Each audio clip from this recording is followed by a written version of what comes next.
தோழர்கள் இந்த ஒரு பதிவில் நம்ம என்ன பார்க்க போகிறோம்னா, எல்லாருக்கும் இந்த பிரச்சனை இருக்கும். வேலைக்கு போக கடுப்பாக இருக்கும். அது சொந்த தொழில் பண்ணுறவங்களா இருக்கட்டும், இல்லை ஒரு இடத்துல வேலைக்கு போகிறவங்களா இருக்கட்டும், அது எந்த வேலை செஞ்சாலும் ஓகேவா கடுப்பாக இருக்கும். நான் என்ன வேலை செய்கிறேன், என்ன எதுவுமே உனக்கு தெரியாது.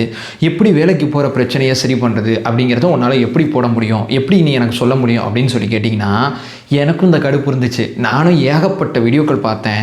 எதுவுமே எனக்கு தெளிவுபடுத்துகிற மாதிரி இல்லை. என்ன பண்ணலாம் அப்படிங்கிறப்போ இந்த ப்ராப்ளம் அத்தனைக்குமே வெவ்வேறு சொல்யூஷன் கிடையாது. ஒரே மாதிரி ப்ராப்ளம் தான், டிசைனாக வருது. ஆனால் சொல்யூஷனும் அதே மாதிரி ஒன்று தான் இருக்குங்கிறத நான் கண்டுபிடிச்சேன்.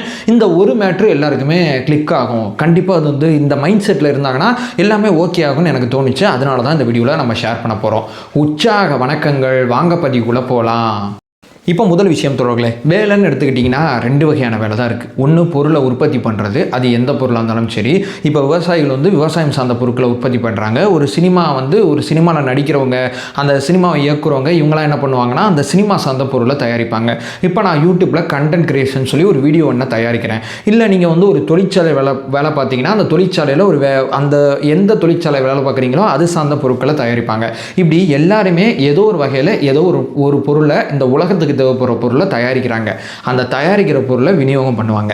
இப்போ அப்படியே ஒரு செகண்ட் இந்த வீடியோ பாஸ் பண்ணி நீங்கள் தயாரிக்கிற பக்கம் இருக்கீங்களா, விநியோகம் பண்ணுற பக்கம் இருக்கீங்களான்னு பாருங்களேன். ப்ரோ, நான் வந்து ஒரு சாஃப்ட்வேர் கம்பெனியில் ஒர்க் பண்ணுறேன், ஒரு ஐடி கம்பெனியில் ஒர்க் பண்ணுறீங்கன்னா நீங்கள் அங்கே வந்து ஒரு சாஃப்ட்வேரை வந்து உருவாக்குவீங்க. ஸோ எல்லாத்தையுமே நீங்கள் வகைப்படுத்திடலாம். நீங்கள் ஒரு டிரான்ஸ்போர்ட்டில் இருக்கீங்க, அல்லது ஒரு மளிகை கடை வச்சுருக்கீங்க, இல்லை மளிகை கடையில் வேலை பார்க்குறீங்கன்னா நீங்கள் வந்து மளிகை கடையில் எல்லா இடத்துலையும் உற்பத்தி ஆகக்கூடிய பொருளை ஒரு இடத்துல கொண்டு வரோம், அதைத்தான் விற்பனை பண்ணுறோம். நீங்கள் டிரான்ஸ்போர்ட்டில் இருக்கீங்க.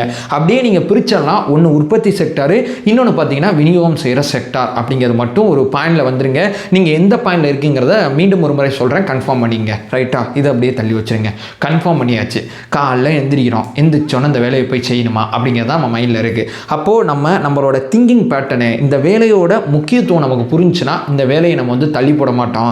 இந்த வேலை மேலே ஒரு சலிப்பு ஏற்படுத்திக்க மாட்டோம். அப்போ அந்த வேலையில் என்ன நமக்கு தோணுதுன்னா, இங்கே போவோம், அந்த முதலாளி அப்படி திட்டுவார், இங்கே போனால் இவன் இப்படி பேசுவான், இவனுக்கும் பிரச்சனை இல்லை, நடுவில் ஆஃபீஸில் ஏன் தலை உருளுது, எனக்கும் இந்த பிரச்சனைக்கு சம்மந்தமே இல்லை. அப்படி இந்த வேலைக்கு போகணுமாங்கிறப்போ உங்கள் முன்னாடி இத்தனை ஆப்ஜெக்ட் வருது. இது தப்பாக இருக்குது, இது கரெக்டாக இல்லை, இது சரியில்லை அப்படிங்கிற மாதிரி வருது. இதனால தான் இந்த வேலைக்கு போகிறது உங்களுக்கு பிடிக்காதனால தான் தொடர்ச்சி அதை தள்ளி போடுறீங்க. ஏதாவது லீவு சொல்லி சாக்கு சொல்லலாமா, பர்மிஷன் வாங்கிட்டு வந்துடலாமா, இல்லை வேறு வேலை பார்க்கலாமா, இப்படி ஏகப்பட்ட சிந்தனை உங்களுக்கு வருது. அப்போது நம்ம பார்க்குற பார்வை தான் இங்கே பிரச்சனையாக இருக்குது. அதெல்லாம் இல்லைன்னு சொல்லலை. அந்த அலுவலகத்தில் எல்லாமே இருக்குது, நான் அக்செப்ட் பண்ணிக்கிறேன். அதை தாண்டி நீங்கள் செய்கிற வேலை ஒரு மதிப்பு மிக்கக்கூடிய ஒரு வேலை. அந்த வேலையோட மதிப்பு உங்களுக்கு புரிஞ்சுன்னா, இப்போ நீங்கள் சொன்னீங்களே ஒரு 10 காரணம், அதெல்லாம் பிரதானமாக இருக்காது. இதெல்லாம் இருந்தால் நம்ம ஒரு வேலை, இதெல்லாம் இல்லைனா என்ன வேலை அப்படிங்கிற அந்த எண்ண ஓட்டத்துக்கு வந்து இதெல்லாம் தள்ளி விட்டு நீங்கள் வேலையை பார்க்க ஆரம்பிச்சிருவீங்க.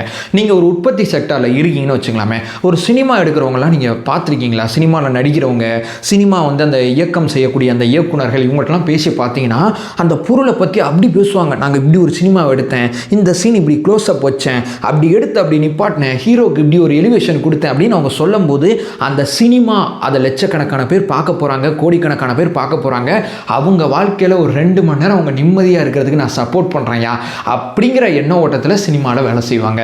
நீங்கள் இப்போ நான் ஒரு கண்டென்ட் கிரியேஷன் இந்த வீடியோ ரெடி பண்ணுறேன் வச்சுங்களேன். இந்த வீடியோவில் இத்தனை வியூஸ், 20,000 வியூஸ் இந்த வீடியோ போகணும், ஒரு பேச்சுக்கு சொல்கிறேன், லைக்ஸ் இத்தனை வரணும், கமெண்ட் இத்தனை வரணும் அப்படிங்கிற மாதிரி என்னுடைய இலக்குகளை வச்சு இந்த வீடியோ நான் பண்ணேன்னா அந்த வீடியோ விளங்காதுங்கிறதான் யதார்த்தமான உண்மை. லட்சக்கணக்கான பேர் வேலை செய்கிறோம், எதுக்கு பிறக்கிறோம், எதுக்கு சாகிறோங்கிறது நமக்கு தெரியாது. இடையில வேலை அப்படிங்கிறது இந்த உலகத்துக்கு டிசைனாக ஒவ்வொருத்தங்களும் ஒவ்வொரு வேலையை பார்த்துட்ருக்கோம். எதுக்கு இந்த உலகம் இயங்குறதுக்கு வந்து இந்த வேலை பார்த்துக்கிட்டு இருக்கோம். அப்போ அந்த மதிப்பு மிக்க வேலையை நம்ம செய்கிறதுல இருக்கக்கூடிய பிரச்சனை சார்ந்து நான் ஒரு ப்ராடக்ட்டை தயாரிக்கிறேன் அப்படிங்கிறப்போ எனக்கு ஒரு உத்வேகம் கிடைக்குதா? இதே மாதிரி உங்கள் வேலையில் ஏதோ ஒன்று இருக்குங்க. நீங்கள் ஒரு விவசாயியாக இருக்கலாம், அல்லது ஒரு ஐடி செக்டரில் வேலை செய்கிறவராக இருக்கலாம், அல்லது ஒரு தொழிற்சாலையில் நீங்கள் வேலை செய்கிறவராக இருக்கலாம். உங்கள் டேபிளில் உங்கள் இடத்துல இப்போ உதாரணத்துக்கு ஒரு வாகனத்தோட உதிரி பாகங்கள் தயாரிக்கிற தொழிற்சாலை வேலை செய்கிறீங்கன்னா, லட்சக்கணக்கான பேர் பயன்படுத்த போகிற வாகனத்தில் இந்த ஒரு ப்ராடக்டை நான் தான் வந்து குவாலிட்டி செக் பண்ணுறேன், அல்லது இந்த ஒரு ப்ராடக்டை நான் தான் தயாரிக்கிறேன் தயாரிக்கிறேன், என்னுடைய தயாரிப்பில் தான் அந்த வாகனத்தில் அது பொருத்தப்பட போகுது, அதைத்தான் எடுத்துகிட்டு அத்தனை பேர் பயன்படுத்த போகிறாங்க, எப்படிப்பட்ட மதிப்புமிக்க வேலையை நான் செஞ்சுக்கிட்டு இருக்கேன்.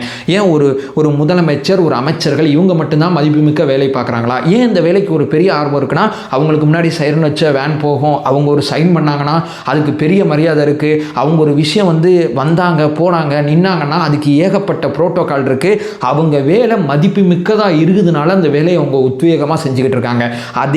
அதுக்கு ஈக்குவலாக உங்கள் வேலையும் மதிப்புமிக்க வேலை அப்படிங்கிறத நீங்கள் புரிஞ்சுக்கிட்டீங்கன்னா உங்களுக்கு அந்த வேலை ரொம்ப ரொம்ப பிடிச்சி போயிடும். நீங்கள் ஒரு டெலிவரி பண்ணுற வேலை பார்க்குறீங்கன்னு வச்சுக்கலாமே, உதாரணத்துக்கு இந்த உணவு இங்கே ஒருத்தருக்கு தேவைப்படுது, இவங்க உணவு உற்பத்தி பண்ணுறாங்க, நடுவில் நான் போய் எடுத்து போய் கொடுத்து ஒரு மனுஷனோட பசியை நான் சரி பண்ணுறேன். அப்பா, எப்படி ஒரு மதிப்புமிக்க வேலையை நான் பார்த்துட்ருக்கேன். இப்படி உங்கள் வேலைக்கு ஒரு மதிப்புமிக்க ஒரு எண்ணம் இருக்குங்க. அந்த ஒரு விஷயத்தை மட்டும் நீங்கள் கண்டுபிடிச்சிட்டிங்கன்னு வச்சுங்களேன், அதை மட்டும் ஒரு மோட்டிவேஷனாக வச்சு நீங்கள் வேலை பார்த்துக்கிட்டே இருந்தீங்கன்னா அந்த வேலை உங்களுக்கு பிடிச்சி போகும், வேலையை நல்லா பார்ப்பீங்க, இன்னும் கொஞ்சம் பர்ஃபெக்டாக பார்ப்பீங்க.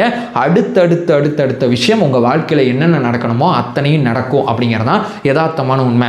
வேலைக்கு முன்னாடி இருக்கக்கூடிய 10 பிரச்சனை இருக்குங்க, 10 பிரச்சனையை மட்டும் பார்த்தீங்கன்னா வேலை பார்க்க மாட்டீங்க.